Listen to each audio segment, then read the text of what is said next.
Hello everybody, this is the Alco Diesel Guy, and what you're looking at is an RS3 Boston and Maine that I've been basically trying to figure out what to do with. I've put this up for sale a couple of times and it just wouldn't go for the price I wanted it to sell for, and basically I've kind of run out of ideas. So what I've come with the conclusion is, tonight being kind of a boring day for me, I just can't make up my mind what to do with myself. I'm going to get creative and be productive and make something custom out of it. Now, as you know, many of you watching this channel, I love passenger trains. I love freight trains too. I like the variety, but I like to have passenger trains as well. And obviously to do that, you need passenger-equipped locomotives. The RS3 was sort of a jack-of-all-trades for this type of job. They were able to do both jobs if they were so equipped. And this one, as you can see, as per what Atlas usually did, as this is an Atlas RS3, I should point out, it doesn't have the proper equipment to run dual service. Luckily, there is a way around this. I've gotten the steam generator, which is the part that I would need to detail this as a steam generator and or passenger-equipped locomotive.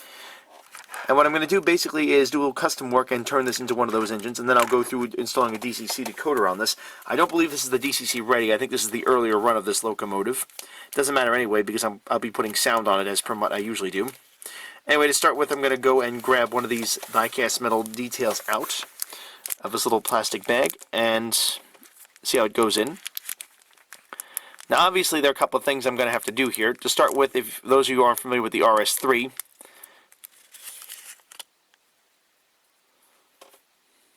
right there. For those of you not familiar with the RS3, as I was saying, they have a very distinctive style of exhaust stack that goes in there. And this is actually a very well-made part, looking at this closely. It's very well detailed, although done in silver here.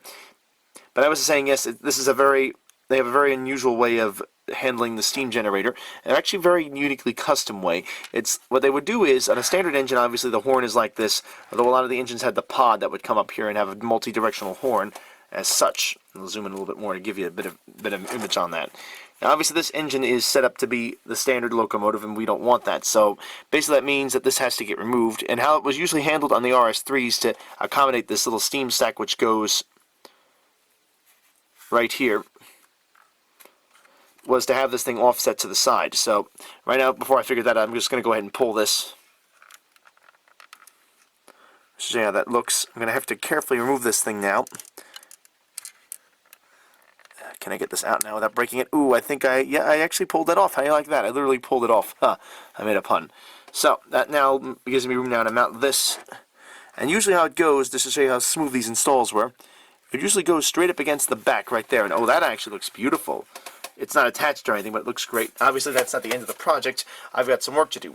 The first step is going to be to simply paint this black to match this, as I've done research already, and this actually would be painted black on these. Then I'm going to reattach this little horn over here to the side of that. I have to go through and look at pictures to see exactly how the horn would go on this model. But first things first, let's get this thing painted and then reattach it. I'm going to paint it off the engine so I avoid painting the locomotive and getting the paint all messed up all over the place.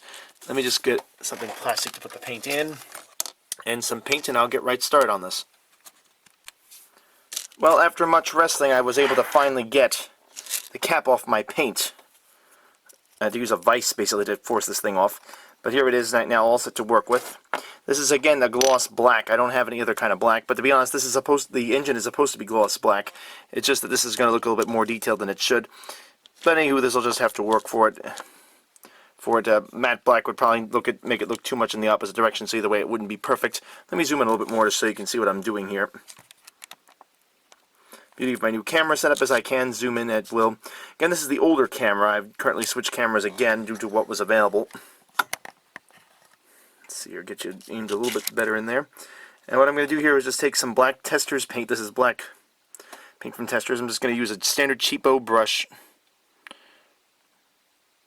from well shaken and not stirred, if you will, paint jar, and just gently go over this and paint the sides.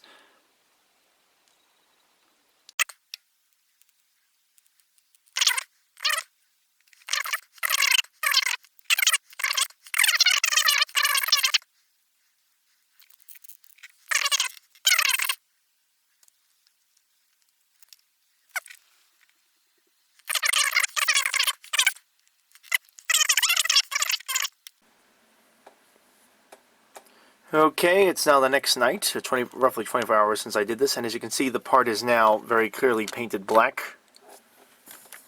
Get a little bit more light on here for you. It's very clearly painted black. A little extra paint running off the side, but that's typical with this. I actually don't mind that too much. That'll actually help cover up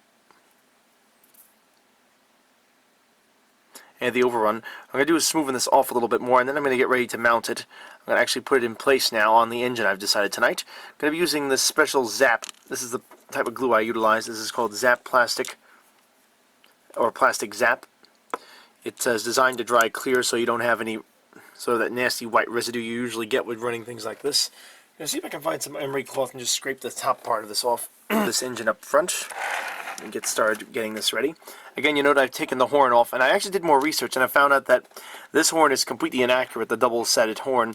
The New Haven Railroad did have one of these, like the way I'm going to do this one, but the Boston & Maine had the pod assembly that went up here and had two bidirectional facing horns. Example, here we can see we have the arm right present right there. That's where it would go. It mounts right to the front of the cab, where the other horn, above where the other horn is, and then there's a bidirectional pod that goes on top of this. I don't know what happened to my horn, unfortunately. That might be a project for another day. But anyway, today I'm going to focus on getting this part mounted. I think I'll try to see if I can get this one off at one point from this particular engine. Wait a minute. Oh, there it is. I got it right off. That was easy enough. Just pulled it right off. So I'll get to work on this one. This is actually the proper color even. All I have to do is mount it somehow. So I have to figure that out, or I'll just leave it like it is, I think, for the time being until I find the part.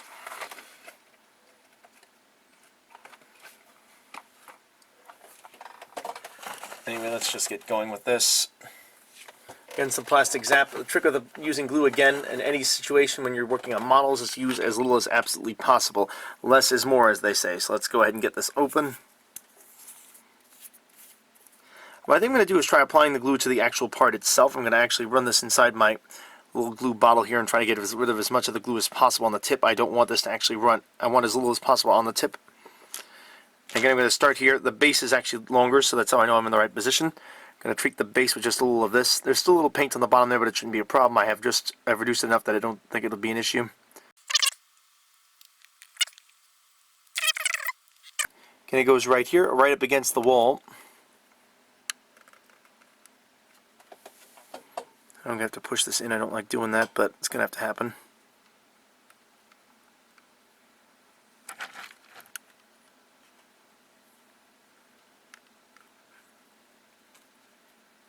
That's actually a really good job. A little overflow on the side here from the glue.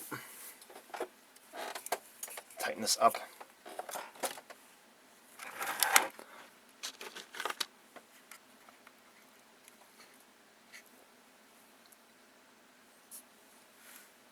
Okay, that does it. See if I can get rid of some of this glue right here. See if I can get rid of some of this glue right here. Oh yeah, that worked pretty well. I got rid of it. Good. I just used a semi-clean micro brush. Let me see if I have another micro brush here. I can use it just to knock that out. Again, micro brushes very much required. I think for trains, if you're not going to detail them, then they'll definitely come in handy just for doing maintenance on parts. Oh boy, I didn't want to do that. Alright, let me stop right there.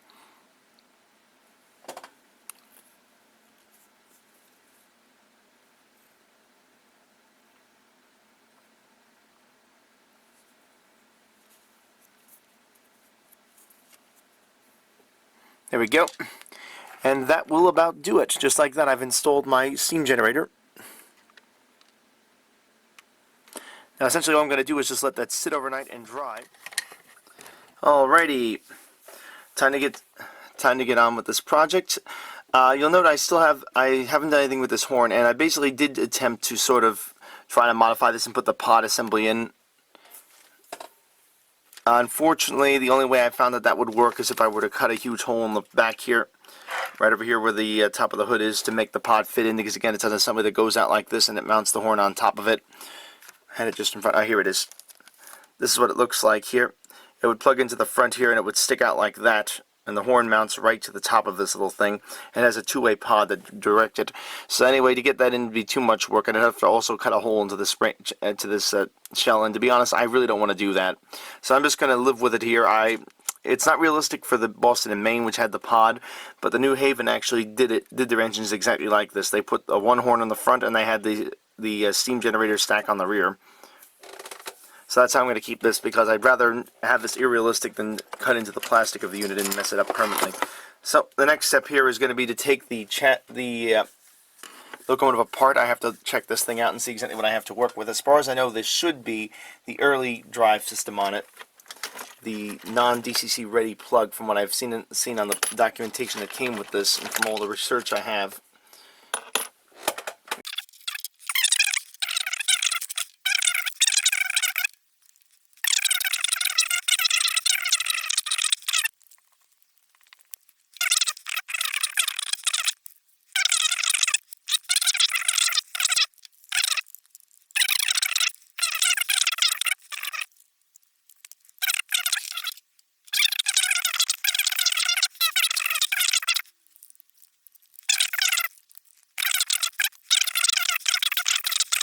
There we go, it clicked. Now I got it. There's no actual locking device, it just sits on top and it just sits very tight. So that's coming off. There it is, that's it, I got it.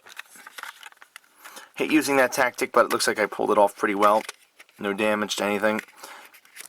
Okay, so we do have, just what I thought I would have.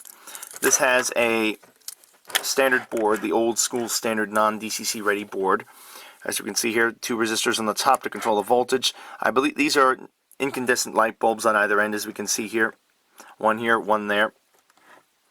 I can work with those if I wanted to. I'd probably want to upgrade to LEDs, but I don't think I have any handy, so I think I might just stay with them since I happen to have them.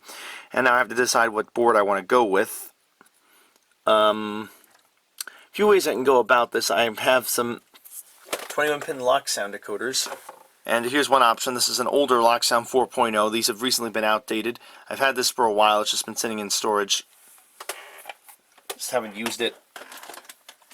This is the 21-pin decoder, so if I was to use this, I would have to put an adapter board on this, probably from TCS. This is usually where I get those from. I've had mixed results using them as of late. I've had a lot of problems with them working correctly.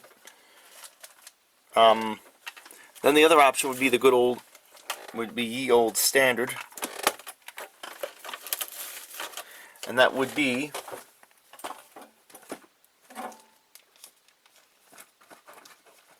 a select direct decoder like this one right here. This is again a 4.0 decoder. So this I could also use. So I'm going to have to come up with an idea of which way I want to proceed with this model. Tempted to test this one last time to make sure it's okay. What I also want to do is get this shell out of the way. I did a lot of work detailing this. I don't want it to get damaged, so I'll move this over to the layout for the time being. So yeah, it's either going to be this or one of the 21-pinners, and if I use a 21-pinner, it'll take longer because I'm going to have to buy an adapter board to convert this to a 21-pin, as this is a standard board and can't be done anything with. There is a way of soldering. Well, actually, no, there isn't in this because it's so old. It doesn't even have the soldering points to hook up a 8-pin decoder on it, and I want to put sound in it, so it really wouldn't make sense. The other thing, too, is that this is a very compact locomotive. There's almost no space to work with, so I'm thinking the Select Direct might be my only option at this point. Right there. So I may have to go with that. I'm pretty sure I'm going to have to go with that.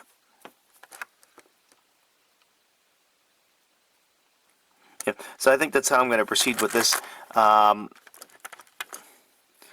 that'll be the next space is going to be to go ahead and put that in place. Let me, debating whether I want to do this. I think I'll test this first, and then I'll start removing this board and getting it ready. I'm also going to want to do a lubrication job, I think, on this locomotive because it's not run in a long time. I don't know what kind of condition the lube is.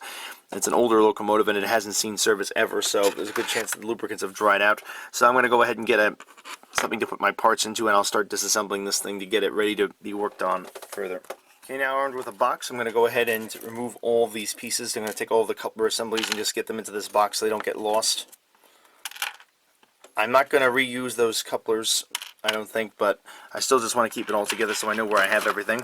And I'll start taking this apart now.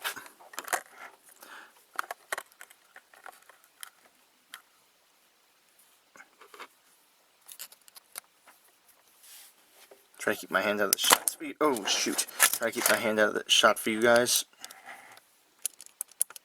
Like that.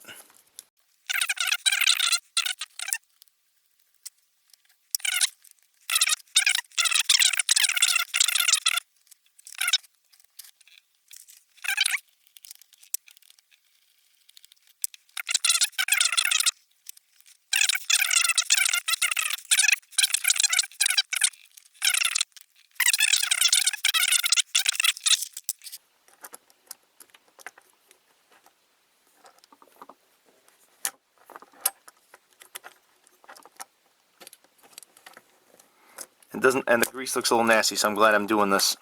So I'm going to now do the same on this side again. Find the edge, pry, pry, pry, pry.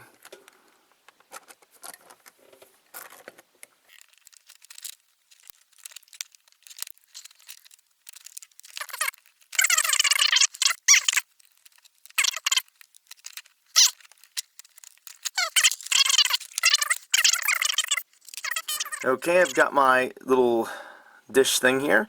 These you can get at Chinese food places. I find that when you buy the soup or any other kind of fast food place, etc., etc., pretty usable, to be honest.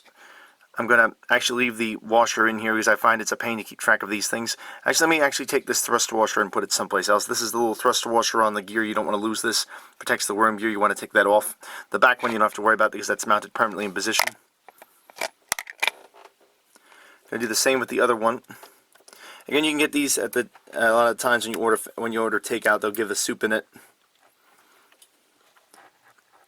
You can also get them when you order like a small portion of salad from a supermarket. They'll give that to you a lot of times in one of these things. Uh-oh, I just dropped that. Let me just get this over here. I knew it fell inside the frame.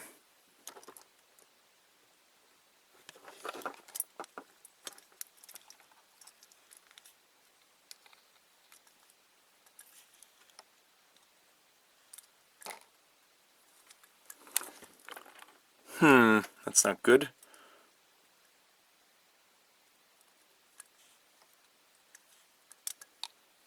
Oh, here it is. Almost had a heart attack there for a second. This is the other worm gear bearing from the other wheel. Just want to put that in there. I'll put this little washer inside my little box back here. This old Athearn box. These things always come in handy. Okay, and with that I have the drivetrain ready to be disassembled. The next step is to take the side covers off so I can drop the truck, so I can actually disconnect the trucks and then drop them. You do this by simply prying the side back. I can turn this upside down now because there's nothing to fall out. Pry the side.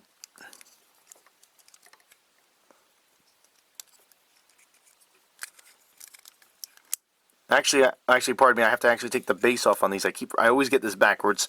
The base actually holds the two side panels on. So to get the two side plates on, so to get those off, you have to basically get this base plate off, as that actually holds the two of them in place, if I remember correctly.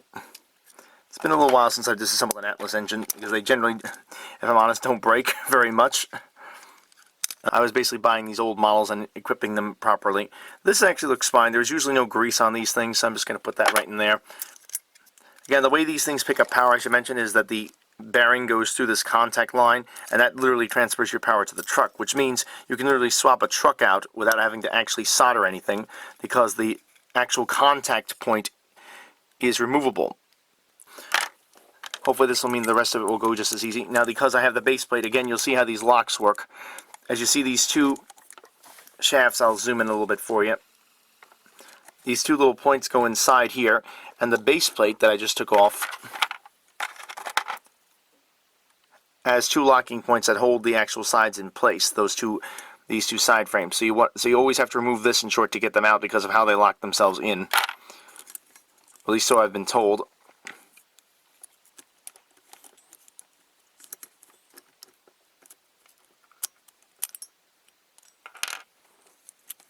Here are the wheel sets. I think I'm going to take a chance and let them soak in there.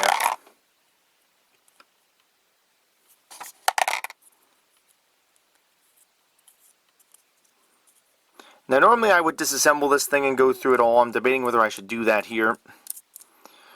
I'm tempted just to take this whole thing and pop this right inside that thing.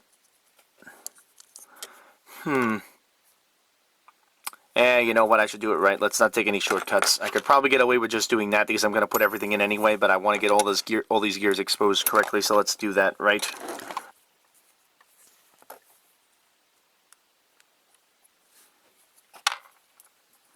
Here's my gear assembly. Out it comes.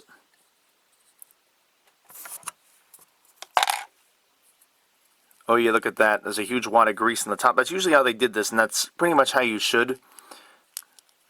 So I'm going to go ahead and just lubricate everything here. Get this whole thing dumped in there. Next, I'm going to go through the same procedure on this other truck. I won't bore you with that same procedure to get this other section off. Making this for a visual reminder for myself, but just to show this is how the gear assembly works. They're actually all the same size. One goes on the top, and the other two go on the bottom. Very easy to remember to get together. This is designed for mass production. Very smooth running truck. Anyways, you see I got grease on these, so I'm going to go ahead and clean them out. Taking a sample of this grease, it's okay still, but that's the best I can give it. It's not a ringing endorsement. It's starting to get a little sticky, and once this gets sticky, you're in big trouble because it'll start to bond and you'll have big problems. Essentially, it becomes crazy glue. And if you look up here, the grease has already started to dry out. So yeah, it's a good thing I'm doing this. I think I'll do is I'll take some of the excess grease off now with a rag with a paper towel before I take all this in and get it ready. Next, what I'm going to do with these gears that I have here, let me zoom you back out again. Once I get I'm going to take all the excess grease off with a paper towel and then fill this up with some rubbing alcohol to kill any of the stuff I can't get out. And then I'll go ahead and clean the rest off by hand.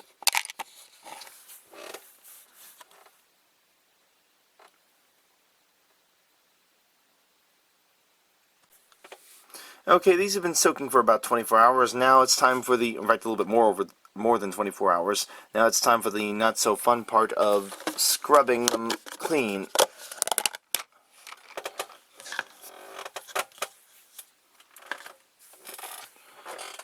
A bit therapeutic if you think of how dirty they were and how clean they will be in terms of how they're going to operate. I did got a micro brush right over here. I'm going to get one of these little micro brushes to help me clean them out.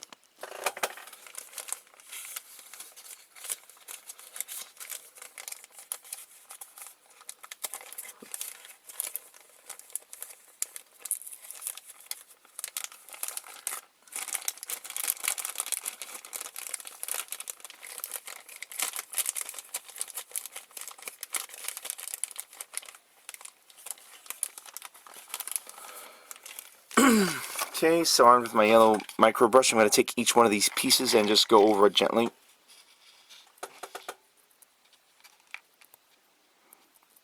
Because these have been soaking, it's a lot easier to get the grease off now because it's now nice. If it was hard, it's now nice and wet, and they'll just stick right to the brush as I push it off.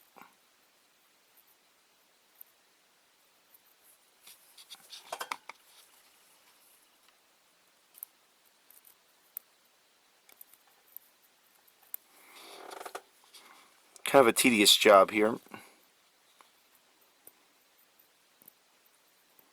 Okay, I'm going through the gear and making sure I don't see any grease left on the gear itself.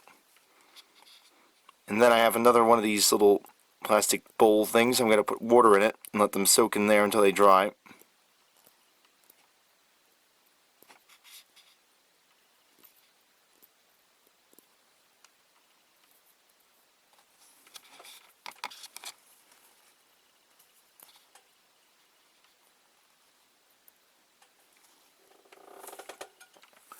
Grab that other dish right now.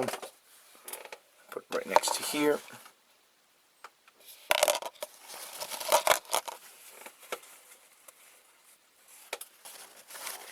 Let's get some water in this thing.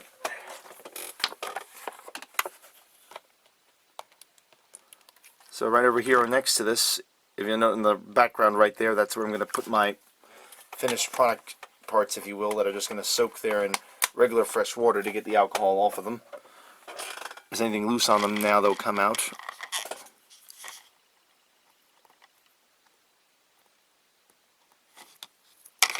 Oops, didn't want to drop that back in.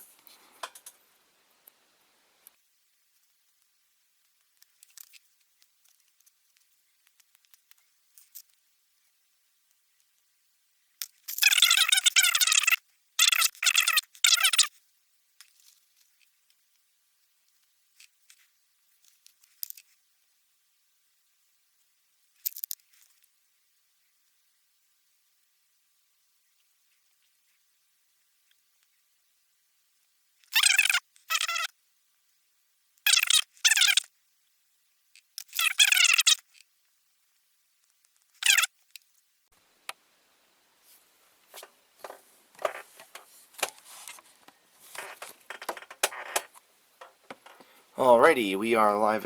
I am on again. I shouldn't say live again. Also, to continue this project, I've again taken all these parts out, cleaned them thoroughly. I'm now ready to reassemble the two trucks and get them ready to go back on the engine. May have to wait a little bit on this project because I'm waiting for a special speaker made by TCS to drop in this engine for the sound effects. I have the decoder here, I just don't have that. I did lose one of the decoders I was going to use. I had one sort of sold to me OEM style from a... I forgot exactly who sold that to me, but I was going to use that. Can't find it anywhere, so I'm just going to rely on one of the other lock sounds I have sitting in here. I may have used it and not realized it, but I actually know I saw it. I know I saw it, and I was about to use it for this. I don't know where I put it, so I'm just going to rely on a standard off-the-shelf lock sound 4 decoder that I had sitting from last January when I did my last projects. I was planning to put more together. I just didn't get around to it. And with Locksound 5.0, I don't need those for anything else, so technically it won't cost me anything, as I've already had to buy a Locksound 5.0 for my new projects. What you're going to see me do now, anyway, as you see, is I'm putting a little lubricant on the gears on the gear itself. Just a little of this Label 107 oil, I believe this is, yes, 107. This is fully synthetic oil. You want to always use fully synthetic, as what a lot of times causes these locomotives to have problems is that they don't have fully synthetic oil on them, and it tends to cause issues when they run.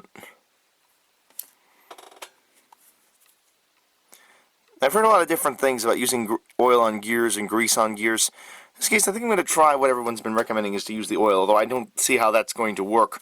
The problem with using oil on the gears, and something that I don't think a lot of people realize, is that the gear itself is going to have a lot of stress on it.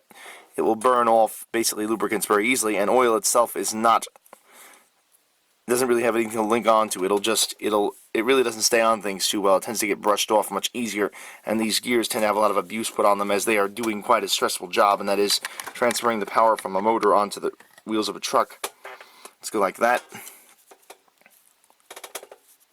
Get another gear in here. Again, this is how they go in. I usually start with the middle and work my way to the back. Gears are all the same size on the classic locomotives. It's the same basic Kato-derived design.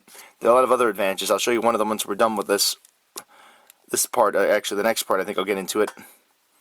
Yeah, I think I'm going to put a bit of grease on this. I don't have the courage to think that that's going to work. I'm not going to put a ton, but just a little bit of grease. Let's go mount these up, make sure they spin. And yes, they do work. They're a little bit off-center now, but it'll change as soon as I'm done assembling it. So that's 2 gears. I need one more. And again, I'm just going to lubricate these little pivots or shafts on the end of them, so when they go in, you don't need much, just a little dab. So when they go in, they will have lubrication in the slot that they sit in.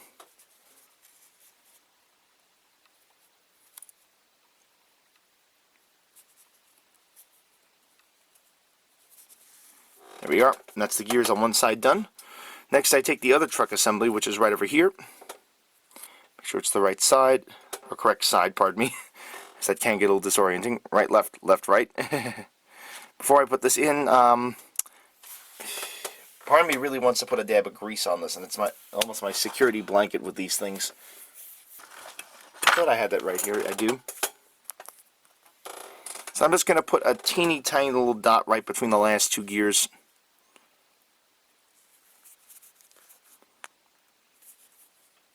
A little lubrication never hurt anything. Too much lubrication, of course, did. And that's a little bit more than I wanted to put in there, but that'll do it. It's way too much, actually. I'll put this on something else. I think I'll treat this gear right here that I'm going to put in later on with it. Grab that. Okay, now I need to assemble the whole thing. Grab the other side of the truck. Simply press them together to snap them in place, and then I have to find the 2 screws and put them in. I have screws to tighten it down with.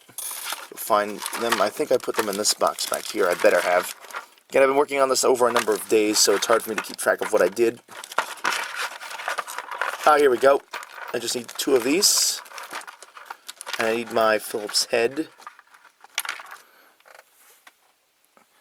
Now again, the difference between this screw and the coupler screws is that these have a completely flat head instead of a round head on the top. I mean, they all have 3-pointed, the Phillips heads, I should say, in terms of the screw head, but the actual head itself is flat on the trucks, and it's rounded off and it's a very round oval-like shape on the other models. So anyway, one screw on the back on the Atlases.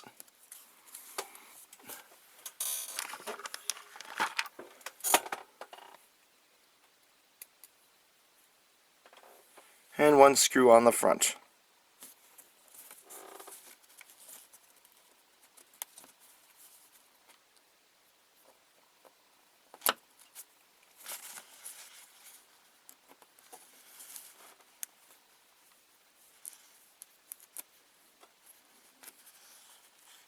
There we are. Make sure the gears can turn, and they can, and that's one truck fully assembled, except for the wheels, which I'll put in a little bit. But they'll do that now. Put a little dab of grease underneath by the gears. I usually put tiny dots. I find is better because it'll ensure it'll spread. If you put one big blob on the top like the factory did, that'll work a little bit to a certain extent, but what you really want is to have a little grease everywhere instead of a lot of grease in one place. So I'm just going to drag the head here and put ever so little on there. Ugh. It wouldn't come out now, it puts out way too much, but that'll work. Okay. That's as much as I want to put on there. I need 2 of these wheel assemblies, which I do have right here. I'm just going to place them right in.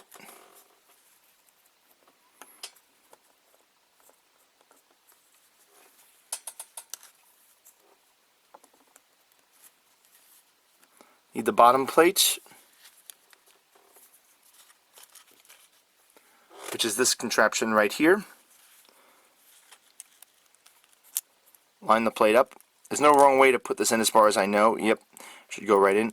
The gears are also can be put in either direction, as they have the same gear placement in the dead center, so it doesn't matter which direction you put, which side you put them in, they'll just work. You line all these 4 tabs up on the bottom with the clips. There are 4 clips on here. Line them all up, and then just press down, like so. And if the gears spin, like they see here as I'm turning one set of wheels and the other wheel is turning, you know you've done it right. So that's one truck done. I'll put this in my little box over here. And I'll start on the next one. Okay, we are now ready to reassemble the locomotive itself, just to get it back on its trucks, I should say. I'm going to be able to test it. First, I got to point out one of the nice features. I'm going to start by first putting these truck connections on. You may have noticed I kept the wires connected, and the reason, and I won't require any soldering on at this point of the job. And the reason for that is the ingenious way Kato designed this back in the day. Atlas maintained this, although they changed the way the wires work. It's still the same basic concept. These contact lines actually go right on top of these protruding axles on these trucks right here. They fit right over here, like so. The advantage of this is that you don't actually have to use a soldering iron to change a set of trucks on these engines. You just slip these over the wheels. All you do is take the truck sides off and drop the bottom parts, drop the bottom plate, and takes the truck sides off. And then you can just remove these sides, these 2 contact sides, and then you have access to it fully. You can then get access to the truck to remove it. Next, I'm going to put one of these plastic sides on to hold the contacts in place. As you can see, it has this little notch on the side here. This is designed to hold this little pickup in place as such. Oh, before I put this on, I just thought of something. I want to put conductive lubricant on this. I just thought of this out of the back of my head. Grab a brand new brush. You don't need a lot of this type of lubricant. People tend to overdo this, but because this is going to have friction on it, because the way these contacts work, this actually rubs against the wheel itself. We want to make sure that they have some kind of lubrication on it that will promote conductivity. That's why I'm using what's called conductive lubricant. Standard lubricants like grease will not promote conductivity. In fact, they will actually stifle it, and you actually want to promote it, because if you don't, you can have problems. Let me actually open my other bottle of this that I've been trying to use up, and it looks like, oh, that's already gone. Version that looks pretty much the same from Atlas that does the same job. That'll work just as well, that I'm aware of. Those are the only 2 companies I'm particularly aware of that do this currently. It works very well. You just basically apply it. It's a very simplistic application. I got my little micro brush here. I'm going to dip it into the cap, which I have set up over here. And I'm just going to take this, with this one application, I'm going to go over these 2 axles. As such.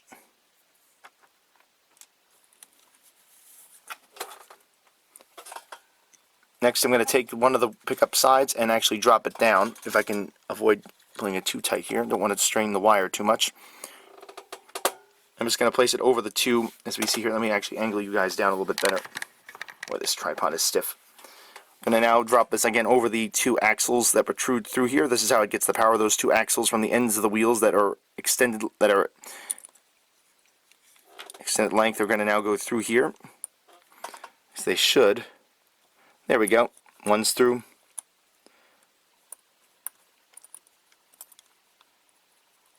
And two is through. Next I'm going to take this truck side and just slip it right over until it snaps. Making sure that the center point locks this in place. There's a hole right here in the center on that axle plate that corresponds with this. In the pickup plate that corresponds with this cover plate. Just going to gently thread that through and press down until it snaps. There we go. Ah, that's better. Yeah, that's much better. There we go. That's in. Now I'm going to do the same on the other side.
So that you want just a little motion, which this has.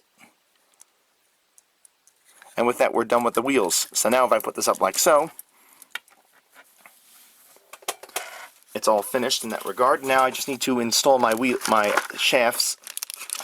Gotta give this in the shafts. I made it funny. Shaft 1, and where did I put Mr. LaBelle 107? Things much in demand. I gotta get myself another bottle of that soon. Again with the LaBelle 107, the worm gear gets a lubrication right on where the worm gear bearings go, which are on the out. These are holders basically that allow the worm gear to stay in place around the worm gear shaft area, around the shaft mount area. These two bearing-like things hold it in place. They will get friction, so you want to make sure they are treated with a little bit of oil, not much, just a little bit. Place my bearing, which is right here on the side.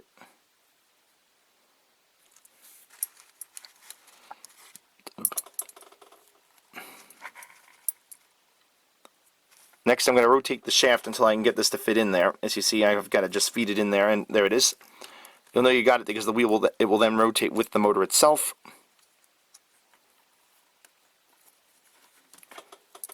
Oh, and I just thought of something. I didn't lubricate the motor, did I? So let me take care of that too. First, let me clip this in place since I have it. I don't want to lose this because I did all that work to snap it in place. Make sure your truck is aligned correctly. Then once you're sure you have all that done, in my case here, I'm just going to quickly grab my oil and just gently lubricate right here on the bearing.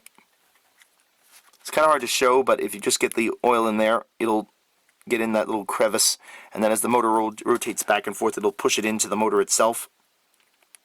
That's why you don't want to put too much in, just enough to make it fit. Hence the reason why I have this sort of bar at the end of the motor. I can get in there and just squeeze it in.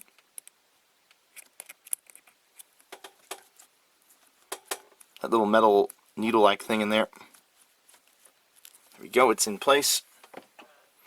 Okay, so now I have that done.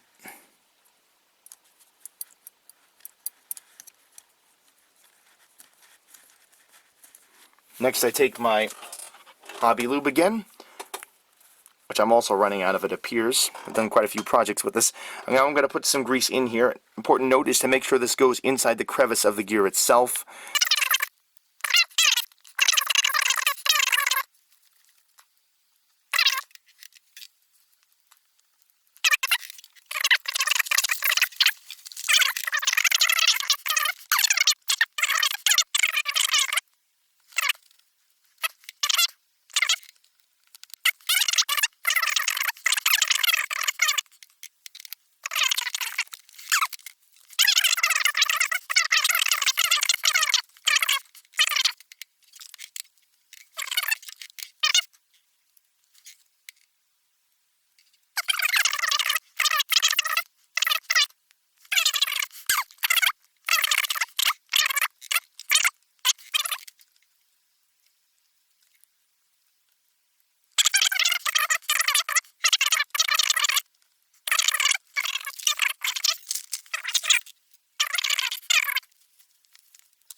speaker in the mail so I can go ahead and put the sound on this, and then I'll have a custom RS3 ready to run.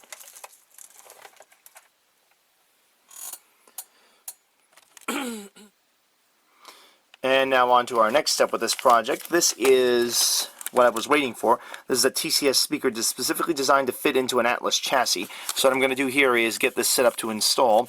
What I have to do is solder 2 wires to it. As you see, it does not come with the wires attached, and that's obviously something I got to take care of, so we'll take care of that now. Again, this will fit right in, so I don't have to worry about it having to have, and I really can't stand this, having to have the speaker mounted on top of physically attached, I should say, to the shell, which can cause a real headache in terms of keeping the wiring under control. Grab my wire clippers here.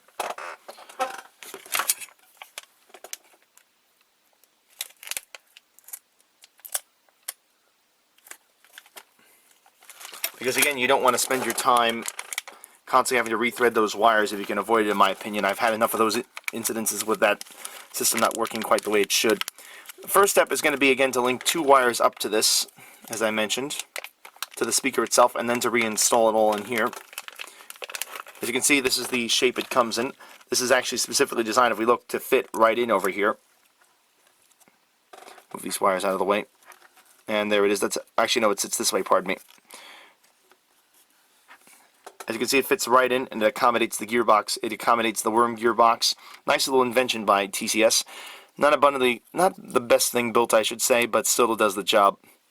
Now, I've seen people put this in different ways. I've seen people put it down, I'll put it up. I'll worry about that later. But my first attempt, but again, the first thing I want to do is to actually physically connect the wires to this, which of course requires me to do a little soldering.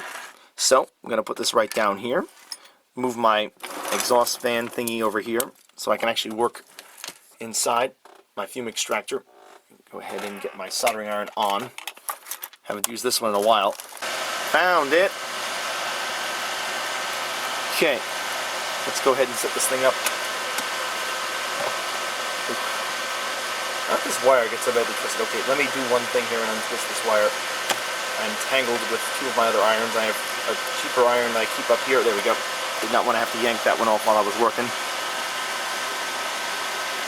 See, I'm going to tin this tip here a little bit. It's all nicely heated up, so it'll work fine. I'm going to move my extractor fan a little bit closer. And now with the tip nice and tinned, I'm going to now go to my speaker itself. I'll zoom in a little bit better so you can get a better idea of what I'm up. That'll work better because this thing is such a pain to work with. And with the tin tip, tip tinned, I'm just going to actually, let me dip this in there. I'm going to dip my wire now in some flux, which I just did. And now I can just take my tip and just drag and put some solder on the wire itself. And now with that, I can now take the tip and make contact with the solder pad on here already, which has already been set up with solder by TCS for me. And there we are. Now I'm just going to let that cool off for a second.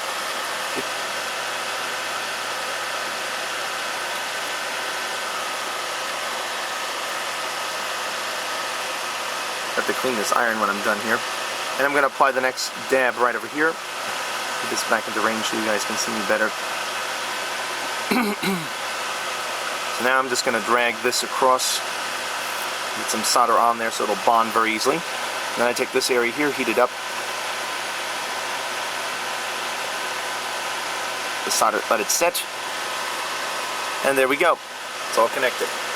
So, let me turn this thing off right now. I don't need that on anymore.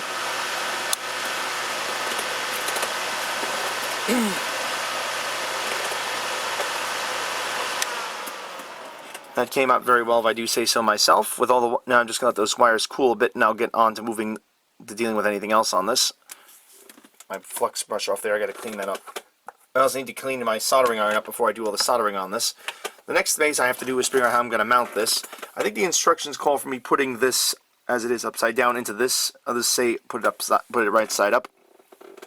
I think I'm going to go upside down in this case. I usually put it right side up, but I'm thinking upside down like it is right now, or face down, or whatever you'd like to call it, will work better.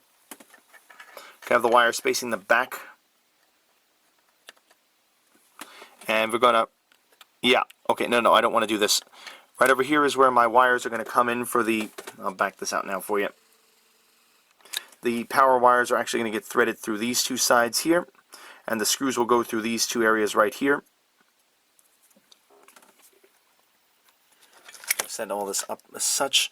I also need to figure out exactly which direction I want to put this. Let me actually do that right now while I let this thing cool off. It'll cool off pretty quick, but I don't want to take a chance. Let's go grab my shell, which is sitting right over here, nice and protected away from the soldering iron, which is now nice and cool, hopefully. Now, the strange thing about the Atlas models in general is that they don't have a specific front or back indication on them. They're just kind of ambidextrous, if you'll pardon the way I'm pronouncing that. Ambidextrous, or whatever you want to call it. That is to say, you can put it either way and it won't make a difference to a certain extent. There is, however, a slight difference in the way they lock down. So what I'm going to do now is make sure I have that set up appropriately so I can get this down correctly.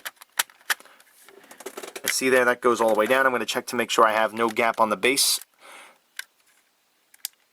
And yeah, that's going to work. So I think that's how it's supposed to be. Yep, that's it. Snapped in place. So that's how we have to do it. Now I want to have the speaker in the front compartment right over here.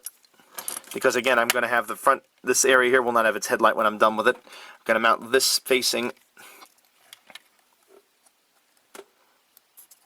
this direction right here.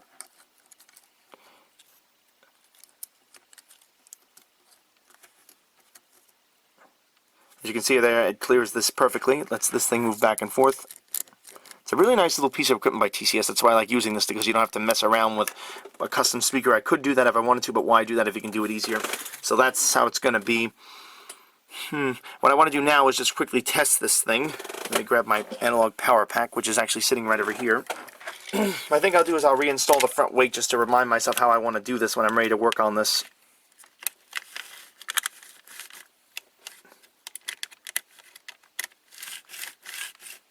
Okay. So what I'm going to do now is hook up my analog power pack and see if all is well. It should be. I don't see why not, but I want to make sure the motor runs on this correctly. If I have any problems, now's the time to find it, not after I spend all the time of installing the DCC system, decoder rather.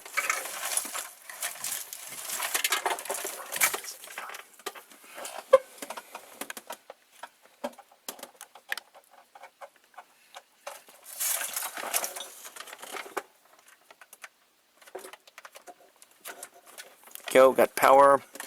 Okay, let's see if she runs. Don't need to worry about blowing smoke on this too much because, well, if it does, there's nothing electronic that I can't replace very cheaply. Or I won't be replacing anyway. There we are.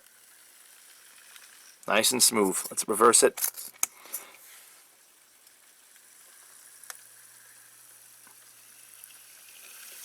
Again, Atlas quality for you, nice and quiet. You can't even hear it run.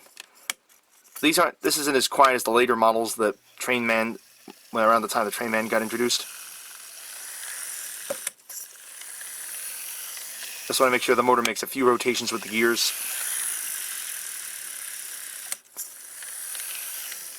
Okay, good. So, very clearly that's going to work. So we do have a locomotive in good running order. The next phase is going to be to get the decoder installed. Let me actually pull my analog power pack because there's no way of turning that particular one off. Pull this off my test track, which I will now put to the side.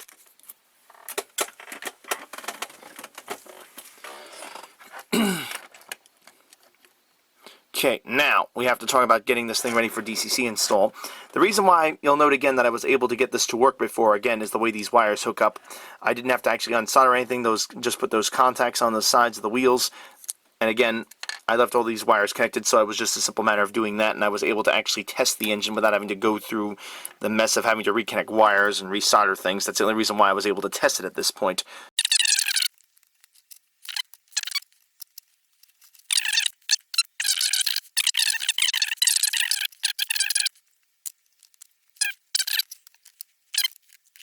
Back on the tab.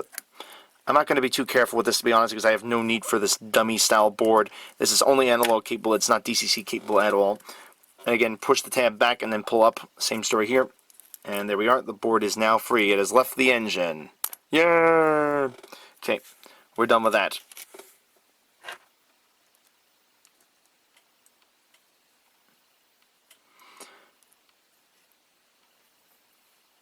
Now, another thing this kit comes with now, originally you used to have to cut the screws down, but I've just found that it actually comes with cut down screws to install your speaker, which is a nice little touch, so we can do that much easier. I'm going to go ahead and start installing the speaker right away.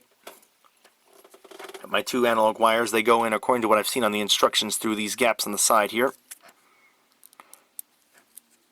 It's nice that TCS installed this, gives you the screws now. Back in the day, not even too long ago, about a year or two ago, they were still requiring you to cut the screws down. That can be kind of arduous. You have to use a Dremel and who knows what else to make it all happen.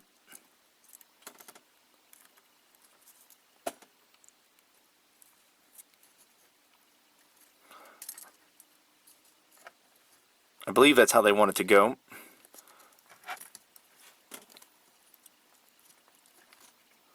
So now I'm going to pull my screws out and actually tie this down to the frame.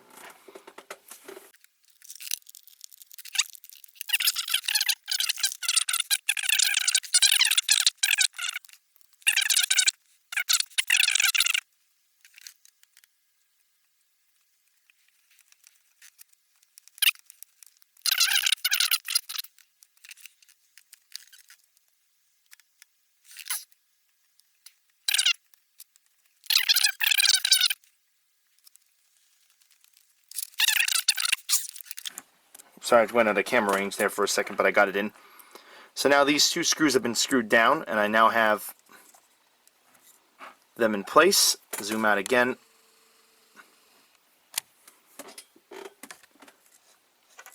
And the speaker will go in, according to what I've seen, just like this.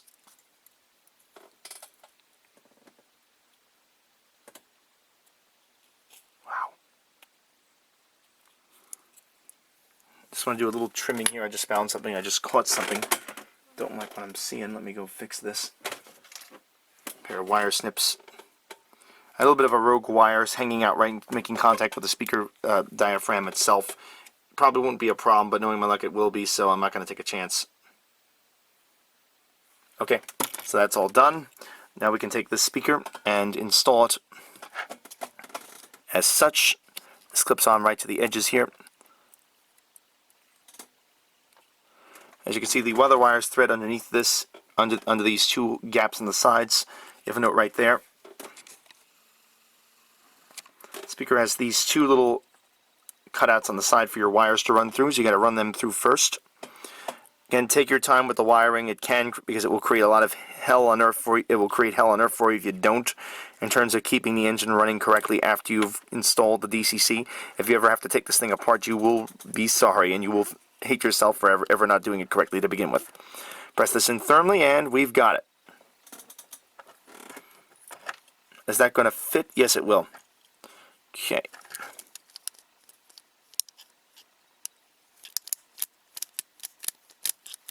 Make sure I have enough slack on the bottom here. Yes, I do. There we go. Yeah, that'll work. And yep, that's all done. So with that, I've got my speaker installed. As for the decoder, that's going to be a lock sound. It looks like. Just shows you how diverse the parts I'm using is. This is a TCS kit for the sounds for the speaker system, and I'm going to use a lock sound or loc sound decoder on it. One of my older Select Directs. The 5.0 sound, as I mentioned earlier in the beginning of this film, I believe, has come out already. I have several of the 5.0, I should say. I have several of the old 4.0s still laying around, or 1 or 2 of them, I should say, that I was going to use in the projects, but just never did. I just decided I wasn't going to work on those projects, so I got to use those decoders up. So I think that's what's going to go in here. I've got experience with them. I might as well use them up. I'm not going to get anything for them, as far as I know. So, now I'm going to put my weight back on the front here. That just goes right in here. Found it. Let's go ahead and get this in. So what I'm doing again is I'm reattaching my front weight now to the actual locomotive the way it would have been from the factory. I'm going to use this to mount the headlight essentially, and also to give it a little bit more traction weight to the engine. Weight's going to be affected slightly, but I find it doesn't cause any derailments, as the front is going to be a little bit heavier than the back, as this does weigh more than that. So I'm just going to use the stock screws and screw it right back down the way it was. More turns, and there we go. We're all together now, and there we are. So now I'm ready to do the DCC decoder. That'll come a little bit later. Don't have time right now to get that done, but the next stage of this project will be to get the decoder installed and to set these wires up. They're a little bit on the long side, admittedly, again, but I prefer to cut them slightly longer or even too long and then cut them back later on, so I get sort of the perfect size for it. Let me actually not even bother stripping that, as I'm going to have to go back and do it later. Okay, so with that, I'll get back to this in a little bit, and then it'll be time to actually install my decoder and get everything all set. Okay, on to the next phase. I had been looking for this decoder and I just found it. So I don't know why I couldn't locate it. It's again another Lock Sound Select Direct decoder. As with any of these decoders I'm going to install, I'm going to pull this chip off. This is the actual decoder itself. Reason being is I don't want to accidentally destroy it while I'm working on the engine with all the soldering portion of this whole thing. I'm just going to store that right there in this bag. I don't know how well this thing survived. It was shipped to me in this plastic bag. I didn't realize that at the time. Oh, well, that's my mistake if it's damaged, but, well, I guess there's only one way to find out if it's actually going to work.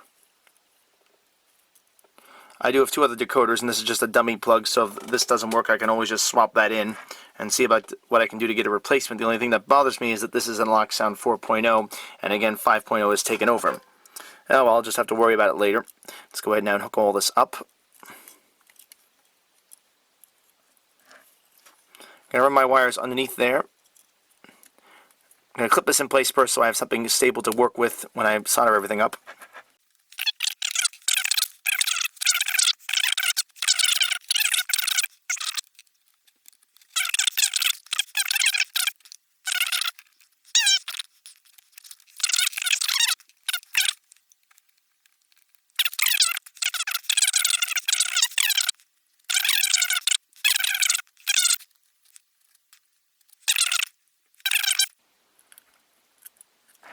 That's the motor connections all put in. I don't know how long they'll stay in place. Again, they're just temporarily in place until I can figure out exactly how I want to wire it in. Just to rough everything up. Now here are the wires for my speaker. They'll connect to these two speak connections right over here, which are right next to the motor connections. I'm going to shorten these wires, as it turns out I have way too much wire on this. That's typical of me. Luckily it isn't a big deal to deal with. Pair of wire clippers, and we'll just cut them down to size. I want to make it so that both wires can reach the furthest point here, though it shouldn't make a difference because these wires kind of hook up the same way. But I'm going to give myself a little bit extra wire even so I don't have to ever redo these things.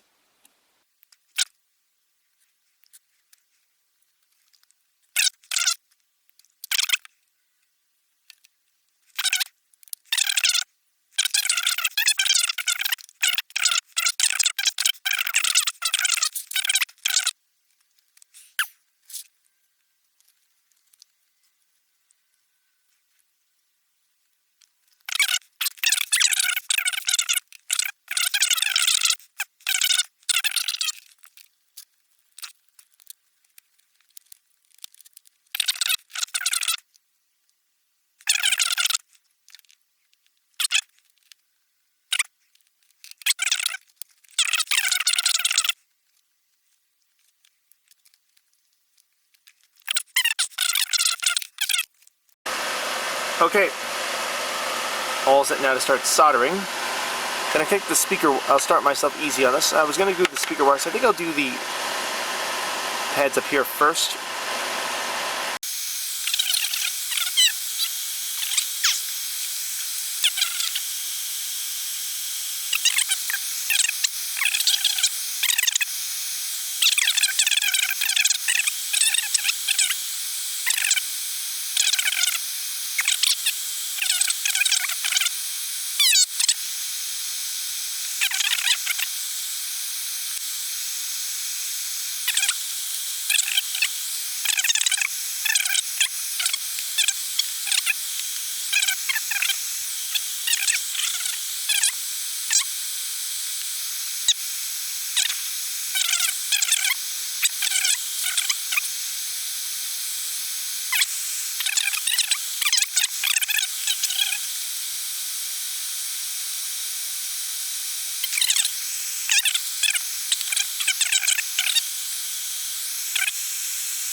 Okay, I'm back where I left off. To be honest, I had to do a little extra work here. I had to actually pull, this board looks a little bit different. That's because it's another dummy board I had laying around. This other one, the other one there, I knocked that circuit off and I wasn't sure about reattaching it, so I just grabbed this one. I did successfully bridge the connection, so we're all set to go. The back headlight I'm not going to bother with now because of all the hell I went through on this. And I'm going to proceed now as I normally would. So let's see how this wire goes. One wire is too long, one's too short. So I'm going to go in here with this one and feed it through the bottom.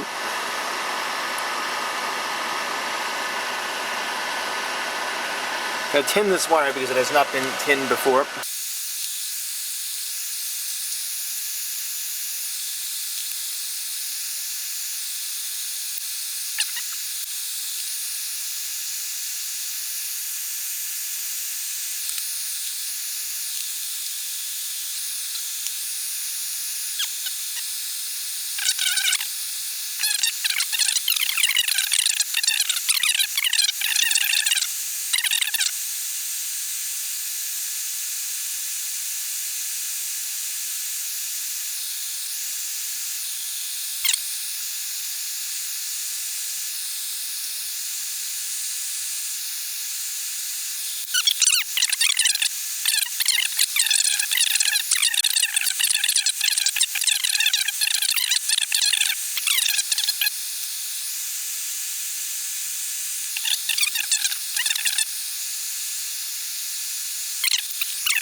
Now, next I'm going to just feed these through loosely. They keep coming loose. I'm just going to very carefully and briefly test this with the wires in one particular position and the other to see to make sure I have the headlight working and to make sure that headlight comes on when I go forward and backwards.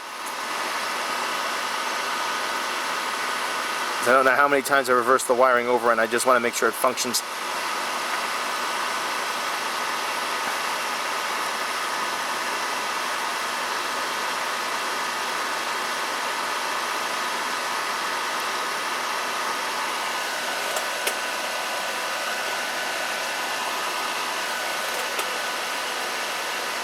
Okay, so I'm going to turn off my iron for the time being here. I guess I'm going to cool off for a bit.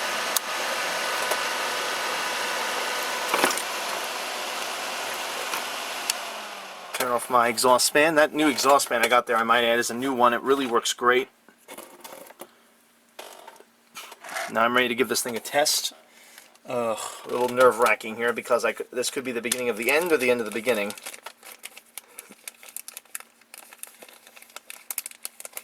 And here is the little decoder itself. This is actually the brains behind the operation. I'm just going to clip this right in place on top. One thing I would like to do is see if that will actually fit in the other board of this new version 5 would actually clip right in. I'm assuming it would. It would make sense if it did. It would also make my life easier. I'm going to do a little clipping actually right here. Now the other thing I'm going to do right now, since I see it, I'm just going to go ahead and clip these extra pieces of metal off the top here. I don't want to see any of these pieces here. There we go. Feed to Zane.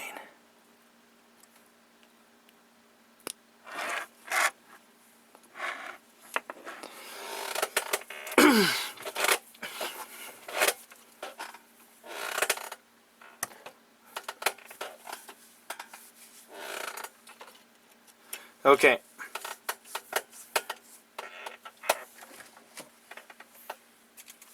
Okay.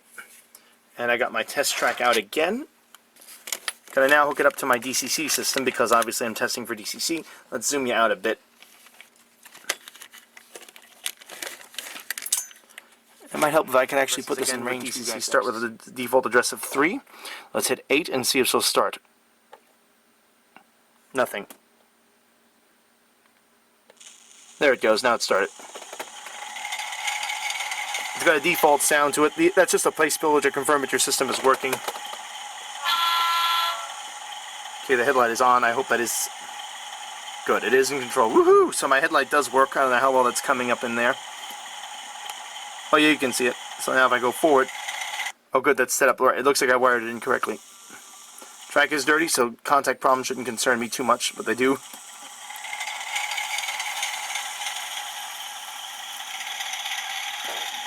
That track is definitely dirty there, wow. Okay, so with all that done, I can now do the last 2 connections and finish this project off. I cut this off here. remove the engine and get to work patching this up.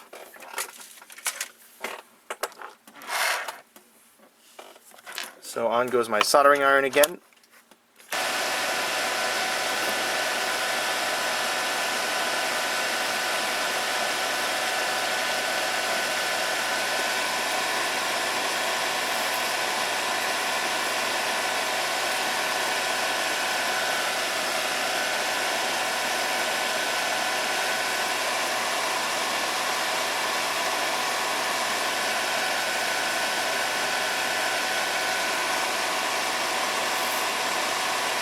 It went in. Okay. So those two connections are now made. One hell of a tricky job. I think I got those in safe. Let me dry up the rest of the flux now. I'm all done with this. I don't want to take any chances with this stuff causing any more problems.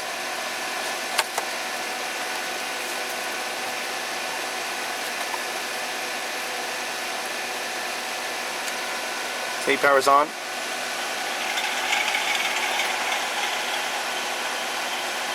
Oh, I reverse change it to the proper address.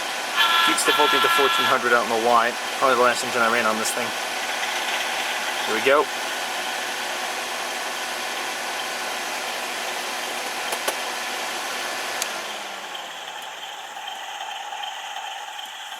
I like how quiet this thing is.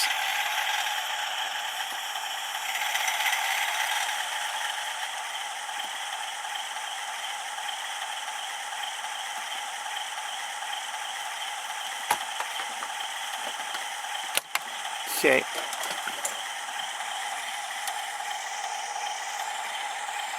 I don't know if it's supposed to sit a little bit higher. Does that do it? I don't think it makes any difference there. Let's reverse the engine.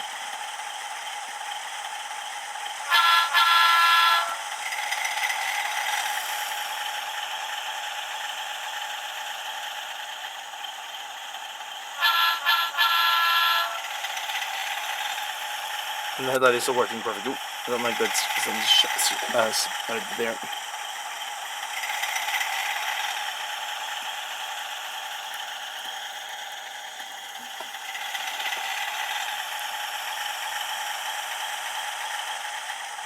Okay, appears to be good. So the next and final part of this assembly is going to be to now, for this project, is to program the sound into the unit and get it running. But actually, before I get to that, I want to go ahead now and install the shell on it. As for the way I have this set up, again, I want the short hood to be where the speaker is, right over here. So I'm going to grab this and place it in position. Oh, first I have to install my weight. Where did I put the hood? Oh dear, don't tell me I lost that after all this work. Luckily I have the other hood if I need that other weight to put in there. They're completely ambidextrous. They can be exchanged without a problem, but I prefer not to lose something. Oh, there we go. Found it. Found it. Okay, let's now drop this in position here.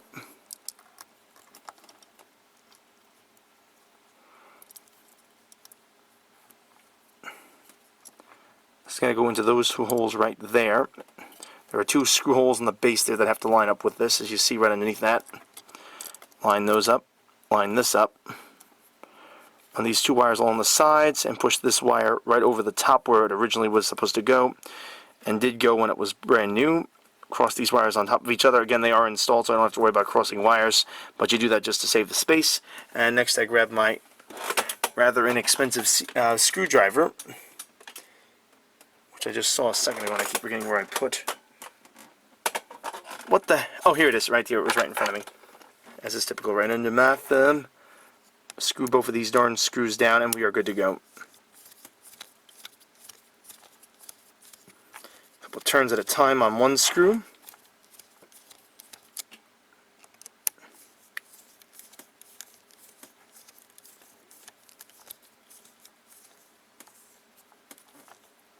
Oh, this is not even in the screw hole yet. Ooh, that's bad. These both aren't in the screw holes. That's really charming. Thought it was further back, and I was right. It was supposed to be further back. Let's try that now again. Yeah, I think I got it now. Yeah, I got it. Okay, now let me just make sure I don't I don't want to crush those wires. If I crush and screw that wire up now, I'd have to undo everything I just did. I don't want to do that. There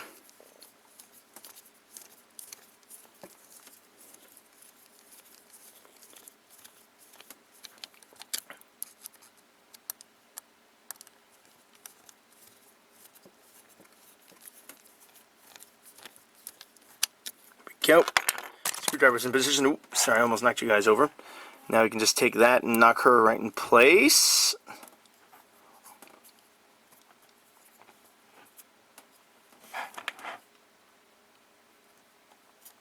I was trying to guide this annoying little side contact on the side here into position, which it now is. That little strap, almost the legacy of the previous Kato design, when Atlas was partnered with Kato when they designed this thing. So I'm now going to fold these over the top here.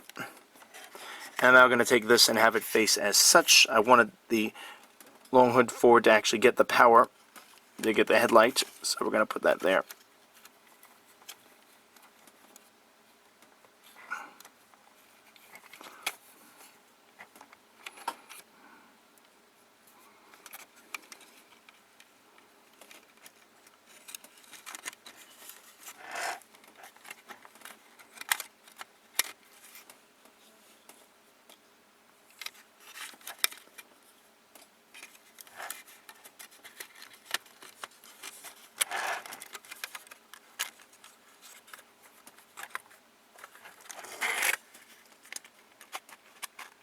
Okay, gonna wrestle with this a little bit to get it down and over the top. Not to bend anything. There it is, snaps. Oh, and the top and the front doesn't snap in. Oh, good lord.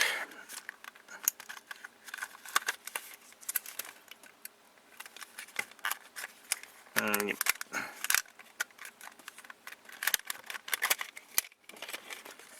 Yeah, I think the headlight isn't quite where it should be. There it is. Let's try that now. Push the wires in position. This is one of the reasons why these things are such a pain to work on. They have almost no room inside to work with to guide these wires in place, and they are a real pain to get down. That's the only reason why I use that custom kit. There we go, to do my speaker. And as you see, it's perfectly all assembled. Now all I have to do now is find the couplers, which I have in my little box over here, reassemble them and put them together.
There we go, and that does it.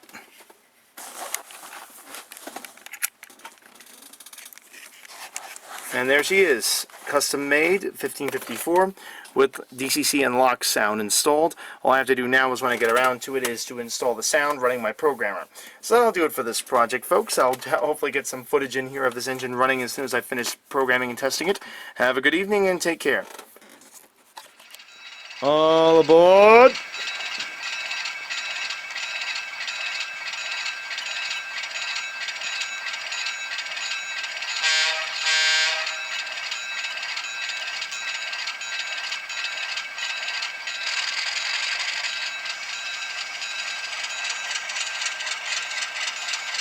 Admittedly, I had a bit of a problem with the switchback here. As you notice, I've disconnected it. I'll get more into that sometime point later.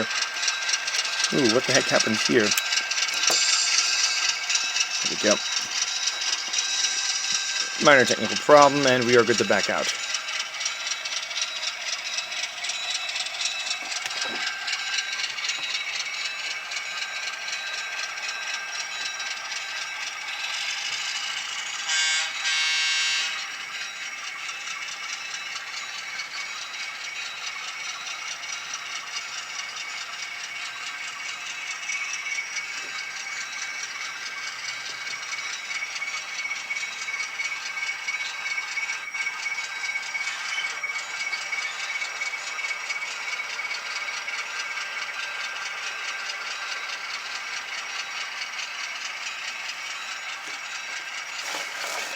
Open my switch here for this. There we go.